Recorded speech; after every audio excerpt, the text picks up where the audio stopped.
17 days ng paggagawa.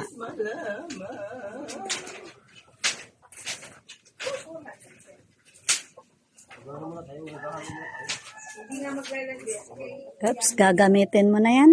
Bagong ano na yan.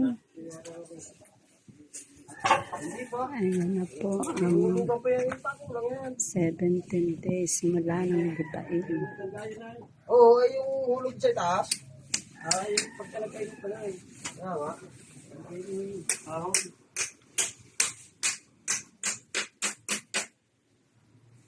Padar ng konti.